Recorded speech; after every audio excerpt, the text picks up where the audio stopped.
Hey, Dr. Ryan, it's Neil Fulton from law school. How are you? Oh, hello, Dean Fulton. How are you?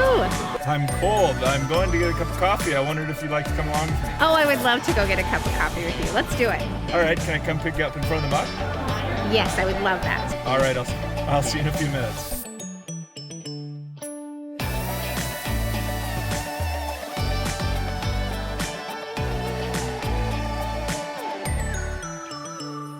How are you this morning, Dr. Ryan? I'm doing pretty well. The sun is shining. Can't complain. Gearing up for finals week. Yeah, I bet you are. How about you? The law students are in week 2 of finals. We're winding down. Oh, okay. You give them 2 weeks of finals just to make it really... 2 weeks of finals because they spread out a lot. Yeah, we want to make it as miserable as we can. But you do have that law book Christmas tree, which I think is isn't that fantastic? Spark a little merriment. Yeah, we those are, you have to find enough old law books that are red and green, but the law library staff really takes it upon themselves to make the students have a good finals period. So, well, I think it's so funny because my growing up, my dad was a lawyer, and so he had an old law office in Parker, South Dakota, and I just have these memories of all those law books all around him all the time. They were kind of those gold ones with the red embossing. I always wondered, like, who's reading all of these books. You grew up around Parker? So we ended up, my father was a state's attorney in Turner County, and so we ended up I grew up in Chancellor, South Dakota. There's about 300 people who live there, and it was the farthest east town in Turner County. Okay. And so he grew up in Lenox, South Dakota. So this was pretty close to Lenox. And so he was a small town lawyer. And then my mom was and still is a kindergarten teacher. Still around Parker? So she actually teaches in the Lenox School District. Oh. This is her 41st year of teaching. Wow. Can you believe that? I can. Yeah. It's just, I love Still that in kind kindergarten. of loyalty. It's still in kindergarten. So a dad as a lawyer, a mom as a teacher, Yes. So child psychology. That was like the intersection point. I always say that I do believe that the practice of school psychology lives somewhere between a kindergarten teacher and a lawyer. And I think part of it is because as a school psychologist, you have to know a lot about special education law. You have to know a lot about advocating for children who maybe are not able to advocate for themselves. Sure. And so there is kind of this beautiful intersection. I think I was influenced by my parents, let's say that. All right, let's dash in. All right, let's go get some good coffee.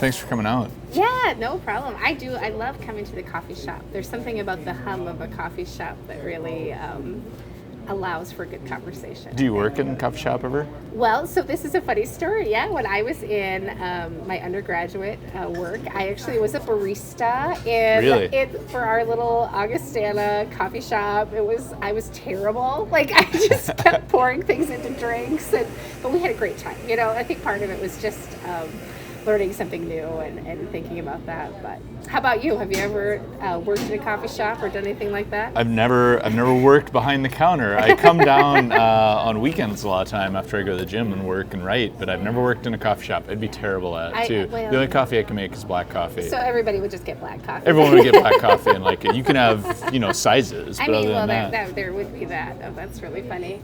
No, I think that coming to a coffee shop to do some writing can be a really great activity. I wrote my whole dissertation in a coffee shop. Did you really? I did. I ended up, I came through kind of in a non-traditional way to academia.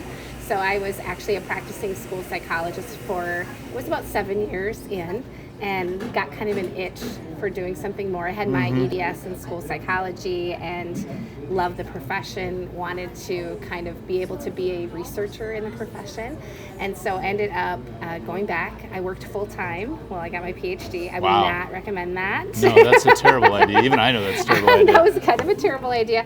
But I think more than anything, it really taught me a lot about perseverance. It taught me a lot about kind of thinking through how you get over obstacles. I think it prepared me for academia in many ways. So I had worked then for 10 years as a school psychologist in a local school district, and then this job opening came open.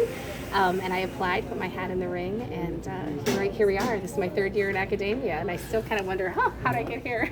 Wait, did you get your PhD from USD? I got my EDS from USD, and then I ended up coming back for my PhD. So I finished that in 2016. How about you, though? How did you come into this world of being a dean? That's a great question. I don't even know the answer.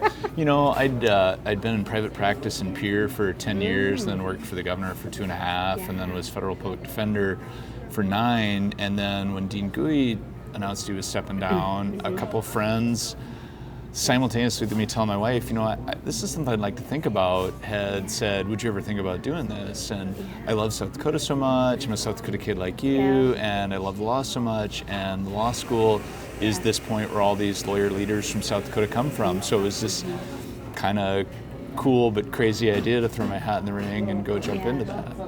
So that's the thing, for me as a lawyer and trying to teach young lawyers now, one of the things that you have to teach but so hard to teach is thinking about other people and engaging with other people and emotional intelligence about other people. As a practicing school psychologist and now as a teacher, how does emotional intelligence and interpersonal relationship enter into what you try and teach students? I think that we talk a lot about those hard skills that are necessary to be an effective school psychologist, but then we also talk about these really important skills that are related to, relating to parents and relating to teachers and to students.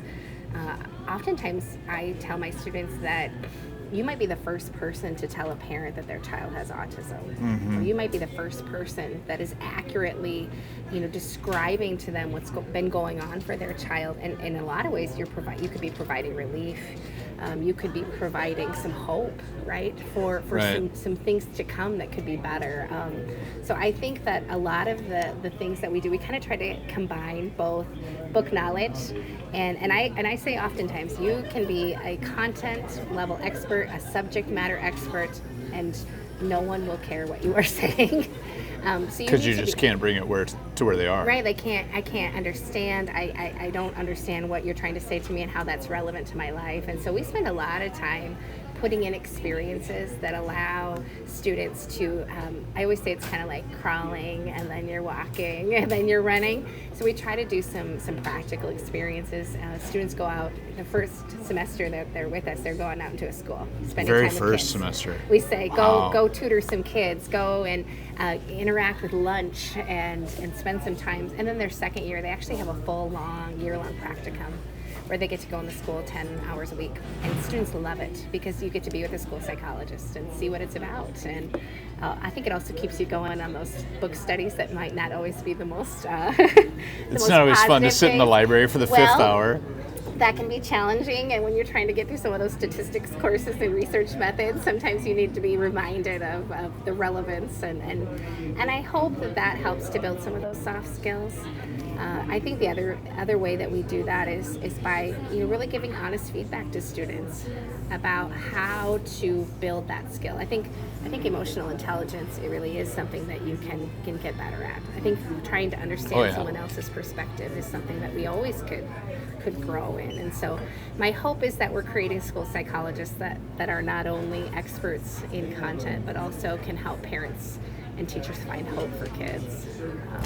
I know at the law school you talked about students getting out and having those hands-on experiences. That's one of the most enjoyable parts to me about being at USD, is because we're so small and connected to our state, whether it's you guys in the school setting or us as lawyers, you really get to show students people out doing what they want to do when they grow up and connect them from day one on campus. And it's just a great, fun opportunity to watch people grow. I mean, it makes me energized about what I'm doing because I'm reminded how fun it was the first time and reminded what an opportunity it is to get to stand up for somebody in court even 25 years later. I will tell you there has been nothing like it for me, like watching somebody say something you told them, out in the real world. I had a student that emailed me the other day that said, "Hey, Dr. Oyen, remember when you talked to us about verbal de-escalation? I want you to know that I tried what you told me to do, and it worked." And I thought, oh my gosh, nobody tells you how great that feels, and about how that can really, you feel like you're making a difference. Absolutely. Right? You feel like there's something about about what you're contributing that matters. So we have a 13-year-old boy, an 11-year-old boy, and an 8-year-old boy. I need some verbal Oh, de-escalation geez, skills. Louise. Oh, that's so funny. I was going to say, I wonder what these boys think about you being a teen. Do they even understand what that means, or? We explained to them that you're principal of the law school. They think it's cool that they get to see Charlie Coyote. That's all they think Well, about. that is also very important to my children. So I have a 13-year-old and a 10-year-old, girls though. So we're on the opposite spectrum. So I also spend a lot of time doing some de-escalation strategies. But we are diehard Coyote fans, and we spent a lot of time. I think they think that might be cooler than me being a professor. Right. But they've loved coming to, Pier was really good to us, and it was a challenge to leave a community we love, but Yeah. this has been such a welcoming community. There's so much to do. On Friday night, Molly and 2 of the boys were at the Hunchback of Notre Dame, Yes. and me and the middle one were at the basketball game because Yeah. he'd seen the play at school, and so Yeah. we're all taking in all these great things to do around Yeah, campus. I just think it's so fun to feel so connected too. I think that part of one of my favorite, there was a TED Talk, it was actually done by Steve Miller, the pastor at UCC. Yeah.